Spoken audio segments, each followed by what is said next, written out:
Stanley Kubrick's 2001 A Space Odyssey is famous for its show, don't tell approach, leaving the monolith as one of cinema's most enduring mysteries.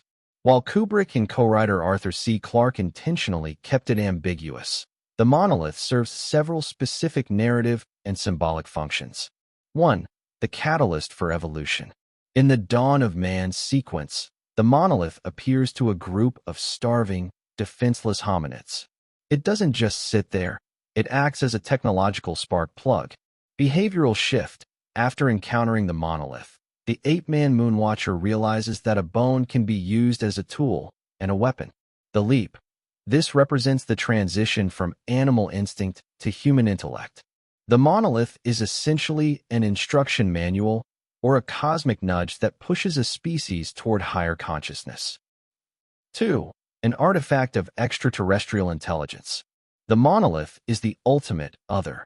Its perfect geometric proportions, 1, 4, 9, the squares of the first three integers, and its pitch-black, non-reflective surface signal that it is not a natural formation.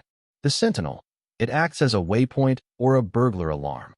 By burying one on the moon, the TMA-1, the creators of the monolith ensured that humanity would only find it once they had achieved a certain level of technological mastery, space travel. The Watcher. It suggests that humanity is not alone and is, perhaps, a nursery project for a much older, godlike civilization. 3. A symbol of the black box of technology. From a philosophical standpoint, the monolith represents the unknowable. In science and engineering, a black box is a system where you can see the inputs and outputs, but the internal workings remain a mystery. Progress versus understanding.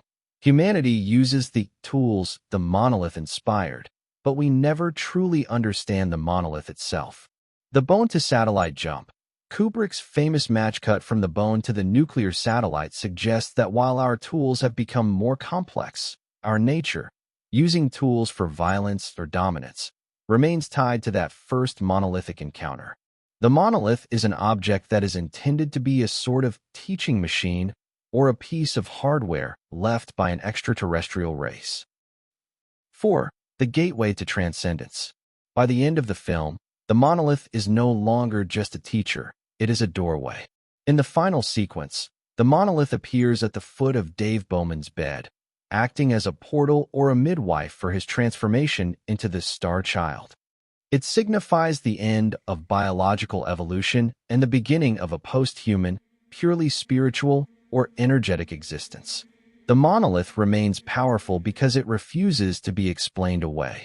It is less of a character and more of a mirror, reflecting humanity's progress, its violence, and its ultimate potential.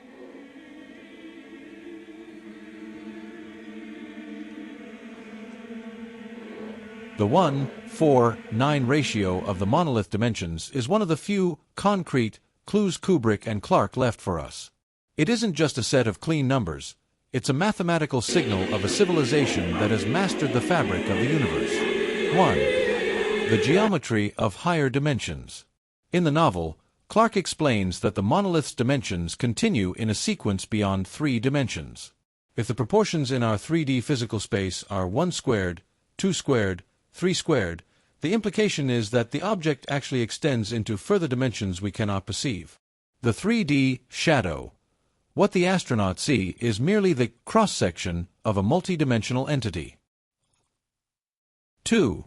The monolith as a stargate. When Dave Bowman approaches the monolith orbiting Jupiter, the object doesn't just sit there, it opens. This is where the 1:4:9 ratio transitions from geometry to functionality. Space-time folding. The monolith acts as a wormhole or a geometric bridge. Because the creators exist outside of linear time and 3D space, the monolith serves as a vacuum cleaner for consciousness, sucking Bowman out of his physical body and into the Stargate sequence. The transformation. By moving through these higher dimensions, represented by the psychedelic light show, Bowman is processed. He ages rapidly in the Victorian room, a sort of human zoo or observation deck, until he is stripped of his 3D biological constraints. 3. mathematical purity versus biological chaos. The 1:4:9 ratio represents absolute order. In nature, lines are rarely perfectly straight and ratios are rarely perfect integers, like pi or the golden ratio, which are irrational. By making the monolith a perfect 1:4:9 slab, Kubrick contrasts humanity, messy, organic, evolving, and mortal. The monolith, eternal, mathematical, and immutable. The final evolution.